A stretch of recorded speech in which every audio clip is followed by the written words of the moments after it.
दोस्तों वैसे तो ये सवाल ही बेमानी है कि उत्तराखंड के पहाड़ों में मुसलमान कहाँ से आए, लेकिन ये वीडियो बनाने की जरूरत महसूस हुई आप व्यूवर्स की वजह से।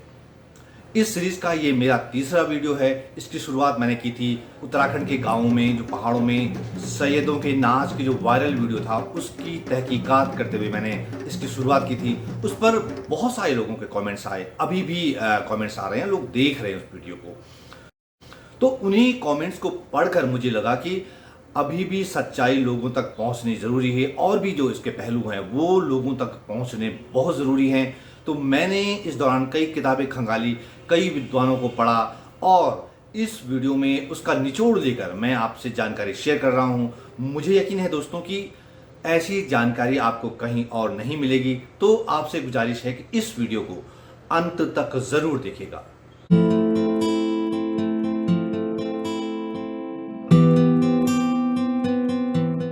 तो उत्तराखंड के पहाड़ों में मुसलमान कहां से आए, ये बताने से पहले मैं साफ कर दूं दोस्तों कि मैं कोई इतिहासकार नहीं हूं, लेकिन हाँ मुझे इतिहास में दिलचस्पी है, खासकर पहाड़ों के इतिहास के बारे में। इसकी वजह स्वाभाविक है क्योंकि मैं खुद पहाड़ी हूं और जो है वहीं पला बड़ा हूं, वहीं मेरी एजुकेशन हुई है, वहीं शुरुआत जॉब की हुई है।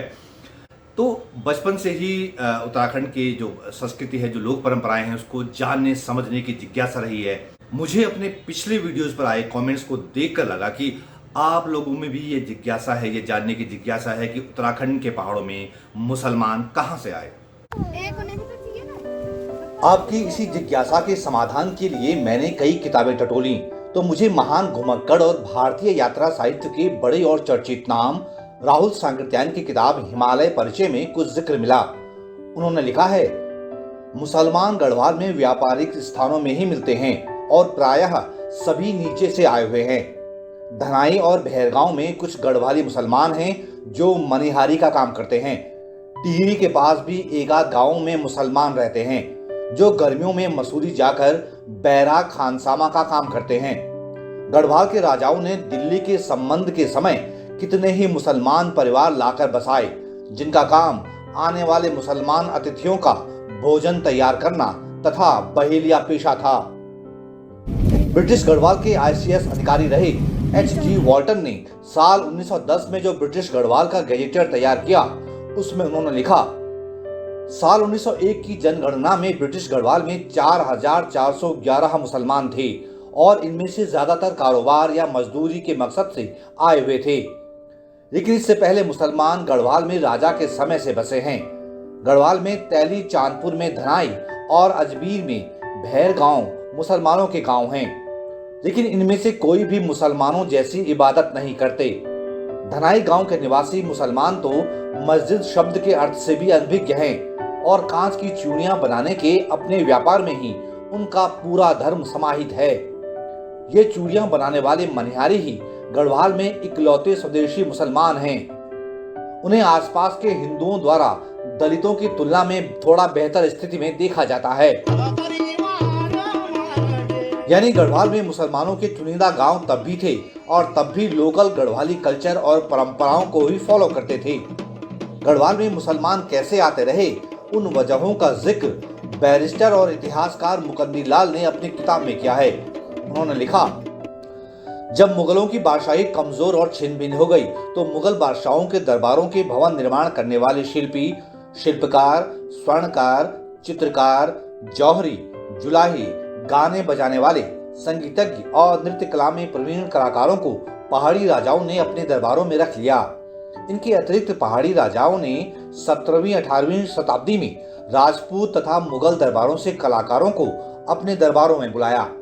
कुछ कलाकार मुगल साम्राज्य के अंतिम काल में औरंगजेब तथा उसके उत्तराधिकारी के दरबारों में आश्रयहीन हो जाने के कारण स्वयं ही स्वेच्छा से पर्वतीय राजाओं के दरबारों में चले आए।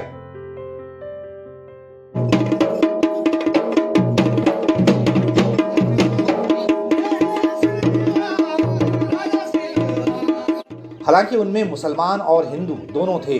17वीं सदी में शाहजहां के पोते सुलेमान शिको के साथ भी कुछ मुसलमानों के गढ़वाल में आने का उल्लेख मिलता है। वो तब की बात है जब सुलेमान शिको ने तब के गढ़वाल के राजा पृथ्वीपति शाह से राजधानी श्रीनगर में शरण मांगी थी। बाद में उनमें से कुछ लोग यहीं बस गए।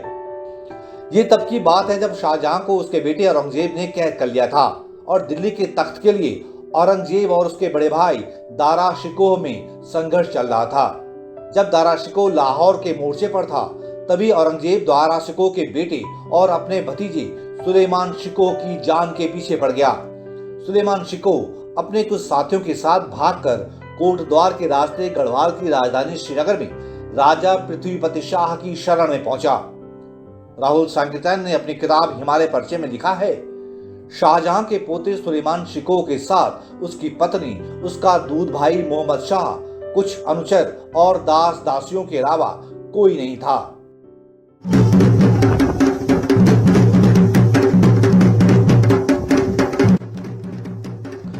यानी गढ़वाल में मुसलमानों के आने की वजहें और परिस्थितियां अलग अलग हैं।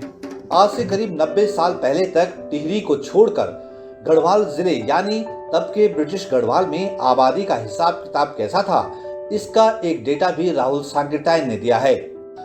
उनके मुताबिक 1931 में गढ़वाल जिले की तीनों तहसीलों में जनसंख्या कुछ इस प्रकार थी। पौड़ी तहसील, कुल आबादी 1,33,165, मुसलमान 372, ईसाई 838। लैंसडाउन, कुल आबादी 2,23,415, मुसलमान 3,411, ईसाई 1,119। चमोली 1,77,305 कुल आबादी, जिनमें मुसलमान 789 और ईसाई 41। इसमें टिहरी उत्तरकाशी का डेटा नहीं है क्योंकि तब वहां राजशाही थी और आज के पौड़ी गढ़वाल और चमोली गढ़वाल को मिलाकर ब्रिटिश गढ़वाल कहते थे, जो कि अंग्रेजों के अधीन था।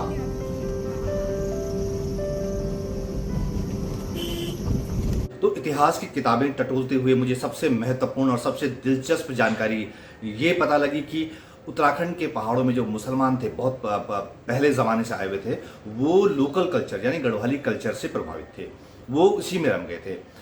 जैसा कि अंग्रेज अफसर वॉल्टन ने लिखा है कि एक गांव में तो मुसलमानों को ये पता ही नहीं था कि मस्जिद क्या होती है।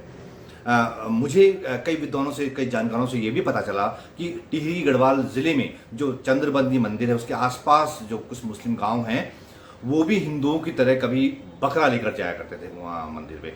ऐसे ही पौड़ी गढ़वाल ज़िले में कुछ मुस्लिम गांव हैं, वहाँ भी वो लोकल कल्चर में, लोकल गढ़वाली कल्चर में रमे हुए हैं। बाद में अन्य लोगों की तरह कारोबार के चलते या अन्य वजहों से जो लोग आए उसमें मुस्लिम भी आए और उन्होंने जो है लोकल जो मुस्लिम हैं, गढ़वाली मुस्लिम हैं, उनको प्रभावित करना शुरू किया।